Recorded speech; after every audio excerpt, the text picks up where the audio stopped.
رضی اللہ تعالیٰ عنہما یہ 8 ہجری میں جا کر مسلمان ہوئے ہیں. یعنی کہ یہ آپ ثابت ان باتوں سے یہ ثابت ہو سکتا ہے یہ صحابی 8 ہجری تک 8 ہجری کے بعد جب نبی صلی اللہ علیہ وسلم سے نماز سیکھی ہے رفع الیدین کے ساتھ سیکھی ہے. ایک بات سمجھ میں آ گئی. دوسری بات بعض آپ یہ کہتے ہیں آپ نے دیکھو گا بغلوں میں بت رکھتے تھے جی اس لیے وہ جب رفع الیدین کریں تو بت گر جایا کرتے تھے. نہیں یہ عام سے عقل سے چھوٹے سے بچے کو بات سمجھ آ جاتی ہے. کیا منافقین کن کو کہا جاتا ہے؟ جو ظاہری طور پر مسلمان ہوں دل میں بغض رکھتے ہوں. اب جو منافق ہوگا وہ عام مسلمان سے زیادہ عبادت میں نبی صلی اللہ علیہ وسلم کو دکھانے کے لیے زیادہ کرے گا. یہ آپ سمجھتے ہیں؟ یاد رکھیں مدینہ کے اندر کوئی بھی گروہ ایسا نہیں تھا جو بتوں کی پوجا کرنے والا ہو. یاد رکھیں مسلمان تھے منافقین تھے یہود اور نصارہ تھے وہ بتوں کی پوجا نہیں کرتے تھے. اور مکہ میں تو ابھی پوری طرح پریکٹیکل نماز بھی فرض نہیں ہوئی تھی. جس طرح پوری نماز کی حیت اس طرح فرض ہی نہیں ہوتی. اور جو صحابی رفع الیدین کی روایتیں بیان کر رہے ہیں وہ سارے کے سارے 8 ہجری کے بعد مسلمان ہوئے. اور اس کی آخری دلیل میں دیتا ہوں کہ حضرت عبداللہ بن عمر کون ہیں؟ حضرت عمر بن خطاب کے بیٹے ہیں. اور جب نبی صلی اللہ علیہ وسلم فوت ہوئے ان کی عمر تقریباً 15 برس تھی. یہ ان کی ایک روایت ہے صحیح مسلم کے اندر. یہ فرماتے ہیں میں نے نبی صلی اللہ علیہ وسلم کی آخری نمازوں میں سے ایک نماز پڑھی. سنن ترمذی میں جا کے آتا ہے وہ آخری نماز نبی صلی اللہ علیہ وسلم کی وفات کے 1 مہینے قبل کی تھی حج کے بعد کی. یعنی آپ سفر کے مہینے کی کہہ سکتے ہیں. نبی صلی اللہ علیہ وسلم نے فرمایا آج کے دور میں جو شخص زندہ ہے ایگزیکٹ 100 سال کے بعد اس دنیا میں نہیں ہوگا. ایگزیکٹ 100 سال کے بعد اس دنیا میں نہیں ہوگا. یہ حدیث میں نے کیوں بیان کی؟ عبداللہ بن عمر نے نبی صلی اللہ علیہ وسلم کے ساتھ نماز پڑھی تھی. اب بعد میں جب روایت کریں گے وہ آخری نماز بتائیں گے نا. یعنی اگر منسوخی کا کوئی چکر ہوا ہو وہ آخری نماز ہی بتائیں گے نا. پہلے والے تو بتائیں گے نہیں. یہی عبداللہ بن عمر نبی صلی اللہ علیہ وسلم کی وفات کے 30 سال بعد ان کی غلامی میں ایک صحابی آتے ہیں جن کا نام امام نافع رحمہ اللہ تعالی ہے. اور یہ عبداللہ بن عمر سے سب سے زیادہ روایت کرنے والے ہیں. یہ فرماتے ہیں میں نے عبداللہ بن عمر کے ساتھ نماز پڑھی. 4 موقع پر وہ رفع الیدین کرتے تھے. یہ بھی رفع الیدین کی جو روایت آئے گی اس پر بھی عبداللہ بن عمر اس کے بھی راوی عبداللہ بن عمر ہیں. وہ فرماتے ہیں نبی صلی اللہ علیہ وسلم نے جب نماز شروع کی رفع الیدین کیا جو ہے رکوع میں گئے رفع الیدین کیا رکوع سے سر اٹھایا رفع الیدین کیا اور 2 رکعتوں کے بعد تیسری رکعت میں جب کھڑے ہوئے رفع الیدین کیا. کیا ثابت ہوا؟ نبی صلی اللہ علیہ وسلم نے وفات سے 1 مہینہ قبل جو نماز پڑھی تھی عبداللہ بن عمر نے سیکھی تھی اپنے شاگرد کو 30 سال کے بعد وہی نماز سکھائی اور اس میں رفع الیدین تھا. یعنی رفع الیدین منسوخ نہیں ہوا. اگر امام ابو حنیفہ رحمہ اللہ تعالی وہ رفع الیدین نہیں کرتے تھے یاد رکھیں ان کے پاس رفع الیدین کی روایتیں موجود نہیں تھیں. اور امام مالک امام شافعی اور امام احمد بن حنبل ایک طرف 3 امام رفع الیدین کرتے ہیں. تینوں امام آپ موطا امام مالک اٹھا کے دیکھ لیں مسند امام احمد اٹھا کے دیکھ لیں اچھا امام شافعی کی مسند شافعی اٹھا کے دیکھ لیں ساری روایتوں میں یہ ملے گا کہ وہ رفع الیدین کرتے تھے. اور پھر امام بخاری رحمہ اللہ تعالیٰ کو کون نہیں جانتا صحیح بخاری لکھی ہے. انہوں نے پوری کتاب لکھی ہے جز رفع الیدین کے نام سے. اس کتاب کے دیباچے میں وہ میرے خیال سے کچھ 70 صفحات پر چھوٹی سی کتاب ہے آپ جا کر لے سکتے ہیں اردو زبان میں چھوٹی سی کتاب ہے. اس کے دیباچے میں وہ جو مقدمہ لکھتے ہیں کتاب میں تو اس میں یہ لکھا ہے 17 صحابہ کو انہوں نے نام لکھا. کتنے صحابہ کا؟ 17 صحابہ کا. فرمایا یہ 17 صحابہ رفع الیدین کرتے تھے. مجھے میرے علم کے مطابق امام بخاری کہتے ہیں کوئی بھی ایسا صحابی نہیں ہے جس سے یہ روایت صحیح سند کے ساتھ ثابت ہو کہ وہ رفع الیدین نہیں کرتا تھا. لہذا ثابت ہو گیا. امام ترمذی رحمہ اللہ تعالی ان کی کتاب جامع ترمذی کے جا کر کھول کے دیکھ لیجئے. اس روایت کو اسی روایت کو عبداللہ بن عمر کی روایت کو اور وائل بن حجر کی روایت کو بیان کرنے کے بعد 17 صحابہ کے پورے کے نام لکھتے ہیں. فرمایا ان صحابیوں میں رفع الیدین کرنے والے عبداللہ بن عمر کا نام لیتے ہیں ابو حمید سعدی کا نام لیتے ہیں وائل بن حجر کا نام لکھتے ہیں ابو ہریرہ کا نام لکھتے ہیں. پھر تابعین میں امام مالک امام احمد بن حنبل امام شافعی یہ تابعین تبع تابعین یہ امام فقہا پھر امام عبداللہ بن مبارک رحمہ اللہ تعالی اور تمام صحابہ کا نام لکھتے ہیں. اور اس کے بعد کیا لکھتے ہیں میرے علم کے مطابق ایک بھی صحابی ایسا نہیں ہے جس سے صحیح سند کے ساتھ ایک روایت میں موجود ہو جو رفع الیدین نہ کرتا ہو. یہ سادہ سمجھتا ہے. یہ ہم نے عوامی طور پر بہت اجاگر کر دیا ہے. سادہ سمجھتا ہے رفع الیدین کرنا. وہ طاہر القادری صاحب کی ایک ویڈیو بھی آئی تھی سنی تھی آپ نے.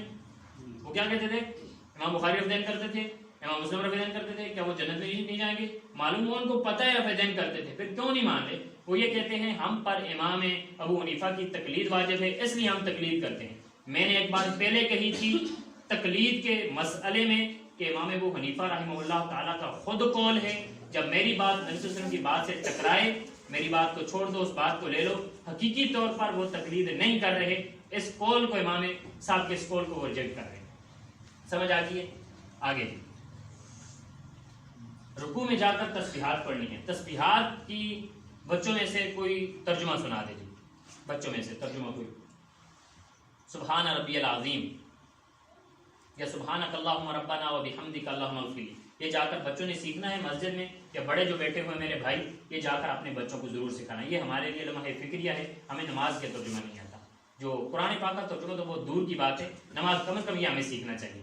اور یہ اس میں کوئی یار نہیں ہے، اپنی بیوی ماں گھر میں جتنی مائیں بہنیں ہیں اپنے بچوں کو خود سیکھیں، جا کر ہر روز کا 5 منٹ آپ کریں، وہاں پر جا کر آپ نے یاد رکھیں یہاں پر غلطی کیا ہوتی ہے۔ کچھ احباب بالکل صرف اپنے گھٹنوں پر ہاتھ رکھا اور کمر اسی طرح ٹیڑھی ہوتی ہے اسی طرح اٹھ کے آ جاتے ہیں، نہیں، وہ جس صحابی نے فرمایا تھا ارجع فصلی فإنک لم تصلی، اس کی نماز میں کیا خرابی تھی؟ کوئی بتائے گا؟ ہاں، رکوع اور سجود صحیح نہیں کرتے تھے، جلد بازی کرتے تھے، جلدی رکوع۔ نبی صلی اللہ علیہ وسلم نے جب اس کو نماز سکھائی اس پہ سب سے زیادہ کیا زور دیا؟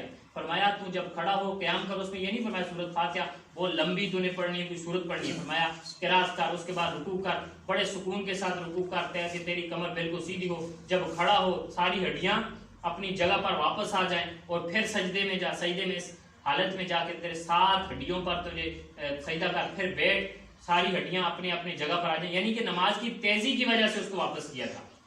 یہ نماز میں سب سے بڑی غلطی ہے، نماز کے چور ہیں ہم، اور یہ میں نہیں کہہ رہا، نبی صلی اللہ علیہ وسلم کے حدیث ہے، فرمایا جو شخص نماز میں جلد بازی کرتا ہے وہ نماز میں چوری کرتا ہے۔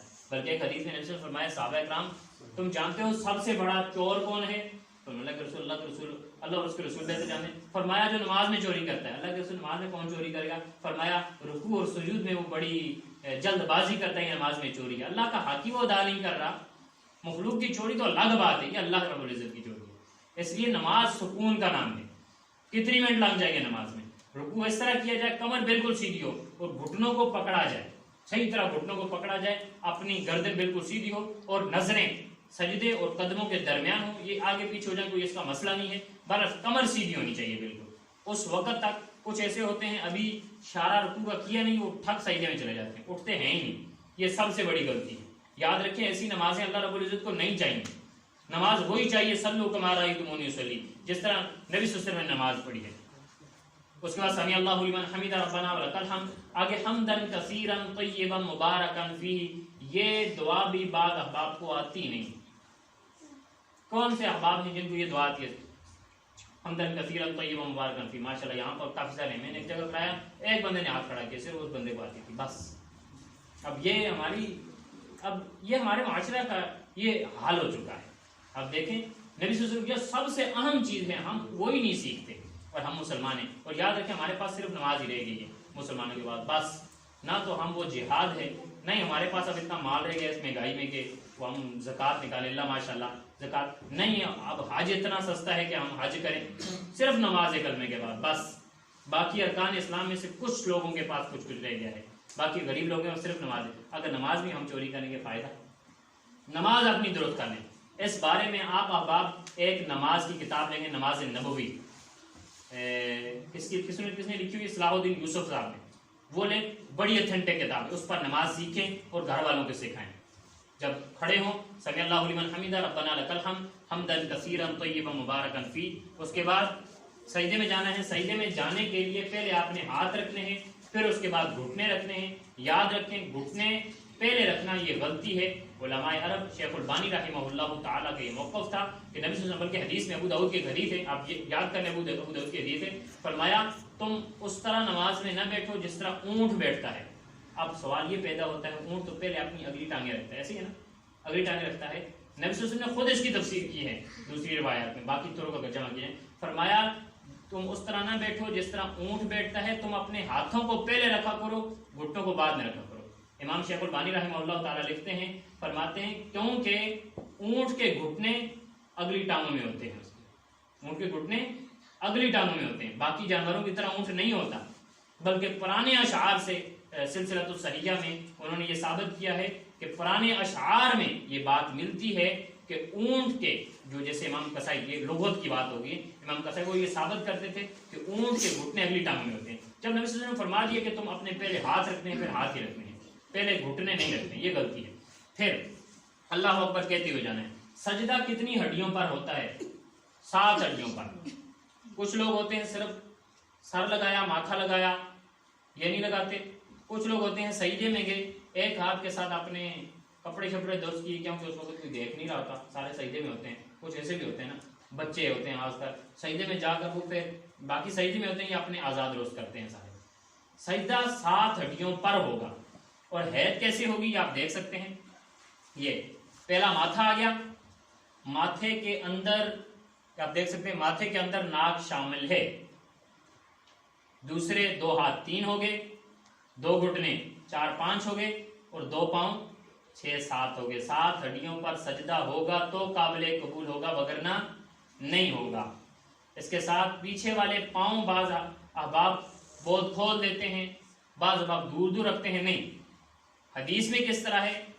امی عائشہ رضی اللہ تعالیٰ نے روایت کرتی ہیں کہ نبی صلی اللہ علیہ وسلم رات کو جب اٹھتے تھے نا، نماز پڑھتے تھے تہجد کی، تو ایک دفعہ اندھیرا ہوتا تھا تو میں ہاتھ مارتی تو نبی صلی اللہ علیہ وسلم کی تلیوں کے ساتھ میرے ہاتھ لگتے، پیچھے والی تلیاں بالکل کھڑی ہوتی، تلیاں پاؤں کی دونوں تلیوں کے ساتھ ہاتھ لگتے۔ کیا ہمارا ثابت ہوا؟ پاؤں کھڑے کرنے ہیں، بالکل کھڑے کرنے ہیں، انگلیاں بالکل قبلے کی طرف بالکل کھڑے کرنے اور ملانے ہیں، یہ جس طرح آپ تصویر میں دیکھ سکتے ہیں۔ یہ پیچھے سے کھولنے نہیں ہے، یہ غلطی ہے ہماری نماز میں، اور یہ ہم سیکھ سکتے ہیں، یہ کوئی بڑی بات نہیں ہے۔ پڑھنا کیا ہے؟ سبحان ربی الاعلیٰ یا باقی تسبیحات اس میں پڑھ سکتے ہیں، کم از کم 3 مرتبہ، زیادہ سے زیادہ 7 مرتبہ پڑھ سکتے ہیں۔ ان 3 مرتبہ کے علاوہ باقی تسبیحات ہیں، سبح قدوس رب الملائکۃ والروح ہے، یہ ایک تسبیح ہے۔ اس کے بعد سبحانک اللہم ربنا وبحمدک اللہم اغفر لی، یہ تسبیح ہے۔ ہاں جی، اب بیٹھنا کیسے ہے نماز میں تشہد کی حالت میں؟ اب چند جزوی سوال آ جاتے ہیں۔ پہلا یہ کہ جب 2 رکعتوں کے بعد آپ اٹھیں، قاعدے میں کتنے، کہاں تک پڑھیں گے؟ قاعدے میں تشہد میں انسان بیٹھتا ہے، کہاں تک پڑھیں گے؟ 4 رکعتوں والی نماز ہے یا 3 رکعتوں والی مغرب کی نماز ہے، آپ بیٹھیں گے، اتحیات آپ نے شروع کیا ہے، کہاں تک پڑھیں گے؟ درود شریف تک۔ یہ افضل طریقہ ہے، آپ درود شریف بھی پڑھیں، امام ابن القیم رحمہ اللہ تعالیٰ اور باقی بھی مبشر احمد ربانی حفظہ اللہ تعالیٰ جو ابھی بھی مفتی پاکستان ہیں، ان کا یہ موقف ہے درود شریف ساتھ پڑھا جائے۔ اگر کوئی درود شریف نہیں پڑھتا، اشہد اللہ تک پڑھ لیتا ہے، اس کی بھی نماز کافی ہو جائے گی۔ بیٹھنے کا طریقہ کیا ہے؟ 2 رکعتوں میں آپ جب 4 رکعتوں والی نماز سے بیٹھیں گے تو ایسے بیٹھیں گے جس طرح تصویر آپ دیکھ سکتے ہیں، دونوں ہاتھوں کو اپنے گھٹنوں پر رکھنا ہے، ایک پاؤں کو کھڑا کرنا ہے، دوسرے پاؤں اپنی دونوں سرینوں کے نیچے رکھنا ہے، ٹھیک ہو گیا نا؟ اور 2 سجدوں کے درمیان دعا بھی پڑھنی ہے۔ بعض احباب کو دعا ہی نہیں آ رہی ہوتی، کم از کم اتنا رکنا چاہیے۔ کچھ ہوتے ہیں سجدہ کیا فوراً پھر سجدہ کیا، آج کل اماموں کی بھی یہی حالت ہے، یہ ہماری نماز رہ چکی ہے، اماموں کی بھی یہی حالت ہے۔ کرنا کیا ہے؟ 2 سجدوں کے درمیان کی نماز بڑی فضیلت والی دعا ہے۔ جب دیکھیں اللہ مغفر لی، اللہ سے مانگ رہے ہیں نا نماز میں، نا اللہ سے مانگ رہے، اللہ مجھے بخشش دے، مجھے ہدایت دے دے، مجھے عافیت دے دے، مجھے رزق دے دے، مجھے، یہ ایک دعا ہے، یہ اللہ رب العزت سے ہم التجائیں کر رہے ہیں۔ اللہ اکبر کہنا ہے، دوسرا سجدہ کرنا ہے۔ اٹھنا کیسے ہے؟ دوسری رکعت کے لیے بعض احباب ہوتے ہیں سجدے سے ڈائریکٹ اوپر جاتے ہیں، نہیں، یہ روایت نہیں ہے۔ وہی حدیث جس شخص کو کہا تھا ایک فصلی فإنک لم تصلی، اسی حدیث کے اندر ہے۔ نبی صلی اللہ علیہ وسلم جب سکھایا کیا فرمایا جب تو دوسری رکعت کے لیے اٹھ، سجدے سے اٹھ، بیٹھ پورے اطمینان کے ساتھ، اور پھر اٹھ، یعنی جلسہ استراحت جس کو کہتے ہیں، بیٹھ کر پھر اٹھنا۔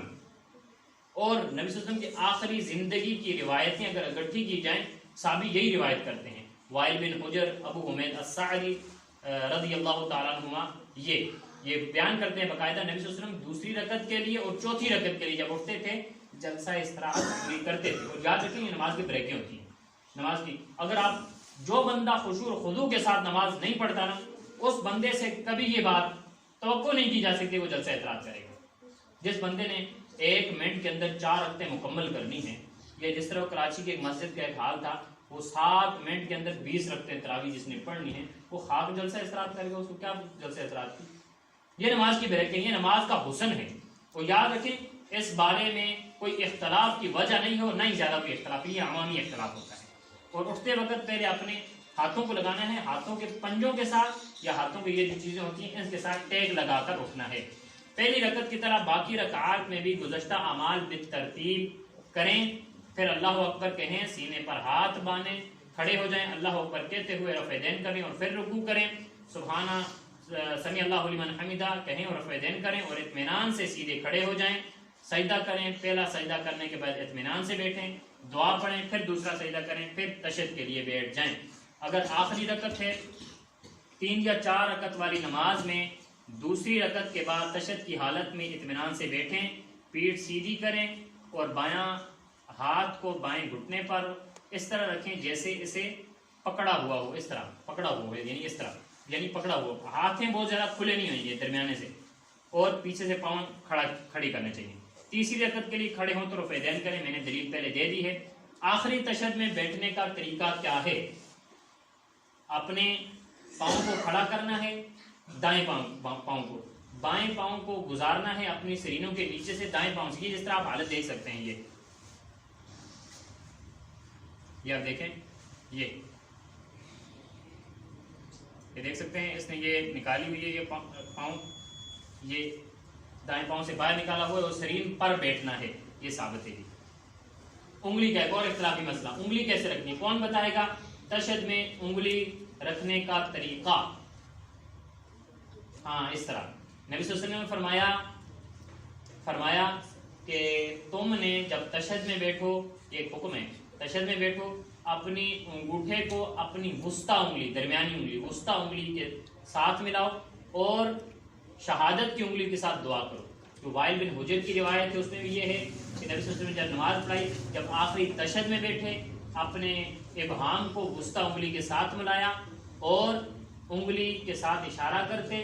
اور اشارہ کب کرنا ہے؟ پہلے بھی کر سکتے ہیں، بہت زیادہ اس طرح نہیں کرنا، اشارہ کرنا ہے، انگلی کھڑی کرنی ہے، تھوڑے سے اشارے کرنے ہیں. اور مسند احمد کی حدیث ہے کہ جب انگلی کا اشارہ کیا جاتا ہے شیطان پر لوہے کے اور تھوڑے سے زیادہ لگتی ہیں، وہ ایک مشہور حدیث آپ نے سنی ہوگی اور یہ صحیح حدیث ہے. اور نظریں کہاں رکھنی ہیں سجدے میں؟ جی انگلی پر رکھنی ہے. یہ سب سے بڑی غلطی ہوتی ہے. ہم سجدے میں دیکھ رہے ہیں کیا فرمایا، وائل بن حجر نے فرمایا جب تشہد میں نبی صلی اللہ علیہ وسلم بیٹھتے ان کی نظریں انگلی پر ہوتی اور اس انگلی کے ساتھ دعا کرتے تھے. آپ پڑھ کے دیکھیے کہ بڑا خوشو اور خضوع آتا ہے انسان کو جب انگلی پر دیکھتا ہے، پوری توجہ اس کے ساتھ دعا کے ساتھ ہوتی ہے، پوری توجہ انگلی پر وہ جب دیکھے گا. یہ یاد رکھیے گا. اچھا جی، اتحیات کا ترجمہ کس کو آتا ہے؟ نماز کا ترجمہ یاد کرنا ہے، ٹائم کی قلت کی وجہ سے یہ ترجمہ نہیں. آخر میں تشہد پڑھنا ہے، اتحیات، اس کے بعد درود شریف پڑھنا ہے، پھر رج کے دعائیں مانگنی ہے. اب ایک میرا آپ سے سوال ہے، اگر کوئی تشہد پڑھ کے صرف اللہم ربنا آتنا فی الدنیا حسنۃ یہ دعا پڑھ دیتا ہے کہ اس کی نماز ٹھیک ہو جائے گی؟ ہو تو جائے گی، لیکن نبی صلی اللہ علیہ وسلم کا طریقہ کیا ہے؟ نبی صلی اللہ علیہ وسلم کا طریقہ یہ ہے، فرمایا آخری تشہد میں نبی صلی اللہ علیہ وسلم 4 چیزوں سے لازمی پناہ مانگتے تھے. کیا ثابت ہو گیا؟ یعنی وہ دعا لازمی پڑھتے تھے جس میں 4 چیزوں سے پناہی ہے. اللہم انی اعوذ بک من عذاب القبر واعوذ بک من عذاب جہنم واعوذ بک من فتنۃ المسیح الدجال واعوذ بک من فتنۃ المحیا والممات اللہم انی اعوذ بک من المأثم والمغرم. یہ دعا لازمی پڑھیں، یہ دعا یاد کریں. یہ دعا مبشر احمد ربانی نے جو فتاوی لکھا ہے اس میں لکھا ہے یہ دعا لازمی ہے. یہ دعا یاد کریں آپ اور اس کا ترجمہ یاد کریں اور یاد رکھیں. اس کے بعد تشہد میں آپ جتنی دعائیں آپ کو عربی میں آتی ہیں مانگ سکتے ہیں. یہ وہ وقت ہوتا ہے جب انسان رزلٹ کے موقع پر اللہ رب العزت سے نمبر لے رہا ہوتا ہے. اللہ رب العزت یہ بھی مجھے دے دے. میں نے نماز پڑھی، نماز کا لب لباب کیا ہے؟ میں نے سبحان اللہ پڑھا، میں نے تیری تعریف کی ہے، میں تیری حمد و ثنا بیان کی ہے، میں نے تجھے مالک مانا ہے، میں نے تجھے قیامت کا بادشاہ مانا ہے، میں نے تیری بڑی تعریف کی ہے. اللہ فرماتے ہیں مانگ. کیا مانگتا ہے؟ پھر اللہ رب یہ مانگنے کا وقت ہے. ایک تو مانگا ہے صراط الذین انعمت علیہم، مجھے وہ راستہ دکھا، اس راستے پر چلا جس راستے پر تو نے انبیاء، صدیقین، شہداء، صالحین کو چلایا. دوسرا کیا ہے؟ اللہ رب العزت میری کچھ جزوی معاملات بھی ہیں. کیا معاملات ہیں؟ مجھے جہنم سے بچا لے، مجھے قبر کے عذاب سے بچا لے، مجھے دجال کے فتنے سے بچا، میرے دنیاوی معاملات اچھے کر دے، مجھے بخش دے، رب اجعلنی مقیم الصلاۃ، مجھے نمازی بنا دے. یہاں پر دعائیں جا کر مانگنی چاہیے اور انہماک کے ساتھ مانگنی چاہیے. اور جب انسان وہاں پر دعا مانگے گا نا اور وہ کرے گا، آپ دیکھ لیجیے بڑا خشوع و خضوع آتا ہے نماز جب پڑھتے ہوئے. 4 رکعتیں آپ پڑھیں گے 10 منٹ آپ کو لگ جائیں گے. اگر آپ ویسے ہی رسمی طور پر نماز پڑھیں گے پھر نہ تو اس طرح کوئی ہوگا وہ مزہ آئے گا، نہیں خشوع و خضوع رہے گا. اور یاد رکھیں سلام پھیرتے وقت پوری گردن کو گھمانا ہے، اس طرح نہیں کرنا، پوری گردن کو گھمانا ہے اگر گردن میں درد نہیں ہے. اس کے بعد سلام پھیرنے کے بعد کلمہ پڑھنا کسی بھی روایت سے ثابت نہیں ہے. بلکہ ایک اور میں بات یہاں پر واضح کر دوں کہ بعض آپ یہ کرتے ہیں کہ نماز پڑھی اور اس کے فوراً بعد اہل الحدیث مسجد میں فوراً بعد دعا شروع کر دیتے ہیں. یاد رکھیں اچھی لگتی ہے یا بری لگتی ہے، فوراً بعد دعا کرنا بدعت ہے. اور یہ میں نہیں کہہ رہا، بڑے بڑے علماء نے کہا ہے. کیوں؟ نبی صلی اللہ علیہ وسلم نے کبھی بھی نماز کے متصل بعد اجتماعی دعا نہیں فرمائی، بلکہ کیا کیا ہے؟ اذکار فرمائے ہیں. آپ بیٹھیں، آپ پوری اذکار کریں، آیت الکرسی آپ پڑھیں، 33 مرتبہ سبحان اللہ، 33 مرتبہ الحمدللہ، 33 مرتبہ اللہ اکبر، یہ پڑھیں. اس کے بعد اذکار کریں. اس کے بعد امام صاحب کو بولے امام صاحب دعا بھی کریں، کوئی بات نہیں. لیکن ایک سنت موقدہ کو چھوڑ کر ایک اس چیز کو شامل اپنی طرف سے کرنا جو نبی صلی اللہ علیہ وسلم نے کی نہیں ہے، یہ زیادتی ہے. دیکھیں نا، کچھ کہتے ہیں آپ مولوی صاحب دعا نہیں کرتے جی نماز کے بعد. وہ بیٹھو تو صحیح نا، دعا کریں گے ہم. کوئی انسان کتنا بیٹھنے کے لیے تیار ہوتا ہے؟ 5 منٹ اگر مغرب کی نماز میں لگتے ہیں، اذکار کو لگتے ہیں، کوئی بیٹھنے کو تیار نہیں ہوتا. اور ویسے بھی دعا کا جو بنیادی مقصد ہوا کرتا ہے وہ ان چیزوں کے بعد ہوتا ہے. نبی صلی اللہ علیہ وسلم نے اس کے بعد مانگی ہیں دعائیں. وہ یاد رکھیں ایک روایت تسبیحات فاطمہ، وہ صحابی آئے تھے کہنے لگے اللہ کے رسول جو امیر صحابہ ہیں وہ تو کافی آگے نکل چکے ہیں، ہم غریب ہیں، ہم کیا کریں؟ فرمایا میں تمہیں کسی ایسی عمل کے بارے میں نہ بتلا دوں جو تم کرو تم ان سے زیادہ ہو جاؤ گے، الا یہ کہ وہ بھی تمہاری طرف کرے. اللہ کے رسول فرمایا جب تم نماز پڑھو نا، نماز کے بعد بیٹھ جایا کرو، 33 مرتبہ سبحان اللہ پڑھا کرو، 33 مرتبہ الحمدللہ پڑھا کرو، 34 مرتبہ اللہ اکبر پڑھا کرو. وہ صحابہ بیٹھ گئے، یہ شروع کر دیا. امیر صاحب اٹھ کے جانے لگے. ایک دن دیکھا، 2 دن دیکھا، ان کو کیا ہوا، کون سا وظیفہ ان کو مل گیا جو بیٹھ گئے ہیں. تڑپ ہوتی تھی، ہماری طرح تو نہیں ہوتے تھے نا، تڑپ ہوتی تھی. پوچھا ان سے، اور جھوٹ اگلے بارے نہیں بولتے تھے. پیکج کے نبی صلی اللہ علیہ وسلم نے بتایا کہ فرمایا ہم نبی صلی اللہ علیہ وسلم کی طرف مسئلہ لے کر گئے تھے، ہم غریب تھے، ہم مال خرچ نہیں کر سکتے، تو ہم سے آگے نکل گئے تھے. ہم نبی صلی اللہ علیہ وسلم اپنا مسئلہ بتایا. اب دیکھیں ایک طرف 1 لاکھ روپے انسان خرچ کر رہا ہے، دوسری طرف غریب آدمی ہے نماز کے بعد اذکار کر رہا ہے، اور تیسری طرف وہ شخص ہے جو اپنی طرف سے کہتا ہے میں نے دعا مانگ کے جانی. اور دعا بھی اس نے کیا مانگنی ہے؟ اللہ انت السلام انت السلام تبارک یا ذا الجلال آمین. بس کوئی پتہ نہیں کیا مانگا ہے اس نے. دعا کا کیا مطلب ہوتا ہے؟ دعا کا طریقہ نبی صلی اللہ علیہ وسلم نے بتایا. پہلے اللہ کی حمد و ثنا آپ نے بیان کرنی ہے، پھر نبی صلی اللہ علیہ وسلم پر درود بھیجنا ہے، پھر اپنا آپ مسئلہ رکھو، آخر میں آمین کہنا ہے. کون ہے جو اس طرح دعا مانگتا ہے؟ مجھے یہ بتائیں. حتیٰ کہ امام صاحب بھی اللہ انت السلام انت السلام تبارک یا ذا الجلال وعلیکم، بس گیٹ سے امام صاحب پہلے ہوتے ہیں، مقتدی بعد میں ہوتے ہیں. یہ طریقہ نہیں ہے. یعنی کہ ہم یہ ثابت کر رہے ہیں ہمیں آج کوئی ایسا طریقہ مل گیا ہے جو نبی صلی اللہ علیہ وسلم کو پتہ نہیں تھا. اس لیے آخری بات میرے بھائیوں، نماز سیکھیں. نماز سیکھنے کے لیے خود سب سے پہلے نماز کا ترجمہ پڑھیں، تحقیق کریں. جس مسئلے کا آپ کو پتہ نہیں ہے علماء کی طرف رجوع کریں، آپ خود حدیث کو کھنگالیں. ہم جب تحقیق کرتے ہوئے الجبرا جیسے اتنے مشکل چیپٹر کو، فزکس کیمسٹری اتنے مشکل پڑھ سکتے ہیں، نماز کون سی مشکل ہے؟ آپ اب تو ایک کلک پر سب آپ کے سامنے ہوگا، کتابیں علماء نے لکھ ماری ہیں. آپ دیکھیں اپنی نماز کو، دیکھیں کہ کیا میں نماز نبی صلی اللہ علیہ وسلم کی سنت کے مطابق پڑھ رہا ہوں. اگر آپ پڑھ رہے ہیں تو آپ کو مبارک ہے، اگر نہیں پڑھ رہے ابھی وقت ہے، ابھی وقت ہے. اگر آپ اپنی نماز کو درست کر لیں گے میرے کہنے پر مجھے بھی ثواب ملے گا. اور یہ پروگراموں کا، یہ کانفرنسوں کا، یہ کورسز کا مقصد ہی یہ ہوتا ہے کوئی ایک شخص بھی ہدایت کے راستے پر آ جائے، اپنے عملوں کو درست کر لے. اور یہ کوئی عیب نہیں ہوتا کسی شخص کو کسی بات کا پتہ نہیں تھا، ابھی پتہ چلا ہے تو یہ سمجھے یار مجھے پہلے پتہ نہیں تھا، ابھی درست کر سکتا ہے. اور پھر ہماری نوجوان نسل جس کو نماز کے بارے میں شعور ہی نہیں ہے. اور یاد رکھیں ایک بات یہاں پر، اور ہم نے نماز کو ایک رسم سمجھا ہوا ہے. رسم ہے، جس طرح اسی طرح پڑھتے چلے جاتے ہیں. کبھی ہم نے تحقیق نہیں کی، کبھی ہم نے پوچھا نہیں ہے، کبھی ہم نے دیکھا نہیں ہے، کبھی ہم نے کوئی کتاب کھولی نہیں ہے، کبھی ہم نے نماز کا ترجمہ ایک بار دیکھا ہی نہیں ہے. کتنے احباب پاکستان کے اندر فیصد کے اعتبار سے آپ کہہ سکتے ہیں کہ پچھلی مرتبہ ایک سروہ ہوا تھا. ہمارے ایک باغ کے ایک بھائی ہیں مولانا صفی الرحمان بھائی، جدہ سے فارغ ہیں، الامام یونیورسٹی سے، ریاض سے. وہ یہ کہتے ہیں، وہ اسی جو ہے سروے کی ٹیم میں ہوتے ہیں. وہ یہ کہتے ہیں کہ ہم نے سروے کیا کہ پاکستان کے اندر کتنے فیصد لوگوں کو نماز کا ترجمہ آتا ہے. اور بڑی حیرت کی بات ہے 99 سے اوپر جا کے کوئی اشاریہ آتا ہے کہ اتنے سارے لوگوں کو نماز کا ترجمہ نہیں آتا، قرآن کا ترجمہ نہیں آتا. اب یہ ہمارے لیے باعث فخر تو نہیں ہے نا، باعث شرم ہے ہمارے لیے، میرے اور آپ دونوں کے لیے. کہ ہمیں اللہ رب العزت نے جو معراج کے روز سب سے اہم چیز اپنے نبی صلی اللہ علیہ وسلم کو دے کر بھیجا، ہمیں وہی نہیں پتا۔ آج کا خلاصہ یہ ہے، آج کی دعوت یہ ہے، اپنی نمازوں کو درست کیجئے۔ جب آپ اپنی نمازوں کو درست کریں گے، اللہ رب العزت باقی معاملات کو درست کر دے گا، دنیا میں بھی درست کرے گا اور آخرت میں بھی درست کرے گا۔ یہ جو کورس ہے یہ فہم دین کے نام سے عمران بھائی نے مجھے کہا تھا کہ آپ نے رکھنا ہے۔ فہم دین کے اعتبار سے میں نے پہلا نماز رکھا، اور اس کے بعد ایک بڑا اہم کورسز ہے، عمران بھائی بول رہے تھے کہ ایک اتوار کو چھوڑ کر اگلی اتوار کو ہوگا، اور یہ تھوڑا لمبا ہو گیا، انشاءاللہ مختصر کریں گے۔ توحید کے بارے میں ہم سیکھیں گے، کتاب التوحید ہے، تقویۃ الایمان ہے، اس کے علاوہ شرح عقیدہ واسطیہ ہے، اس کو سیکھیں گے صرف آدھا گھنٹہ، ہر اتوار کو آدھا گھنٹہ سلائڈ کے ذریعے سے۔ اپنی کچھ سلائڈیں بھی لے کے آئیں گے، کچھ بھائی لکھنا چاہتے ہیں وہ لکھیں، یہ دین سیکھیں۔ اتوار والے دن آدھا گھنٹہ نکالیں، میرے خیال سے میرے اور آپ کی کامیابی کے لیے یہی کافی ہو جائے گا۔ اگر کچھ بھی سیکھیں دوسروں کو جا کر پہنچائیں۔ وہ نبی صلی اللہ علیہ وسلم نے فرمایا تھا، علی غزوہ خیبر فتح کرنے کے لیے پہلے جا کر دعوت دینا، اگر ایک شخص بھی تمہیں تیری دعوت پر ایمان لے آیا نا، سلو گھنٹوں سے زیادہ بہتر ہے۔ وآخر دعوانا ان الحمدللہ رب العالمین۔ کوئی بھائی کو سوال کر سکتا ہے؟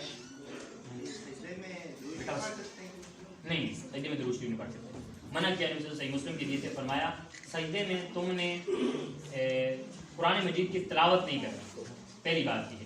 علماء نے اس سے یہ بھی ثابت کیا ہے سجدے میں صرف تسبیحات ہوں، یا سجدے میں صرف دعائیں ہوں، بس نہیں، درود شریف نہیں پڑھ، درود شریف اپنی جگہ پہ پڑھے نا۔ ہاں جی بالکل، یہ پڑھ سکتے ہیں سجدے میں، یہ پڑھ سکتے ہیں۔ جو ہونا یہ چاہیے نا، جو باتیں جو احادیث نبی صلی اللہ علیہ وسلم سے مروی ہیں وہی ہمیں کرنی چاہیے، اس سے آگے بڑھ کر نہیں کرنا چاہیے۔ اور کسی کے ذہن میں کوئی سوال ہو؟ دو تسبیح آپ اکٹھی پڑھ سکتے ہیں، جیسے سبحان ربی الاعلی اور ہاں جی پڑھ سکتے ہیں، سبحان ربی الاعلی ایک ہی صحیح پڑھ سکتے ہیں، کوئی نہیں، نبی صلی اللہ علیہ وسلم سکھائی اس لیے تو مختلف تسبیحات کے ساتھ پڑھ سکتے ہو۔ لیکن بعض دفعہ یوں ہوتا ہے کہ کچھ تسبیحات اپنی طرف سے ہم نے شامل کی ہوتی ہیں، پڑھیں وہی جو نبی صلی اللہ علیہ وسلم سے ثابت ہیں، اور یہ کافی ساری میرے خیال سے ثابت ہیں۔ صحیح مسلم کے لیے یہ جو صبح و شام کے اذکار ہیں، یا ایک کتاب ہے دعاؤں کی، کیا نام ہے اس کتاب کا؟ حسن المسلم، اس کے اندر کافی ساری دعائیں لکھی ہوئی ہیں، وہ پڑھیں، آپ یاد کریں، حفظ کریں، اپنے بچوں کو حفظ کروائیں، انشاءاللہ بہت فائدہ ہوگا۔ سبحانک اللہم و بحمدک، اشہد ان لا الہ الا انت۔ شلوار کو فولڈ کرنا یہاں سے، جی جی صحیح ہے کیا؟ ہاں کر سکتے ہیں، یا تو شلوار انسان سلائی اس طرح، نہیں وہ حدیث اصل میں اس کا جو ہے نا سبب الورود، اس طرح آیت کا سبب النزول ہوتا ہے نا، حدیث کا سبب الورود ہوتا ہے، وہ اس طرح ہے روایت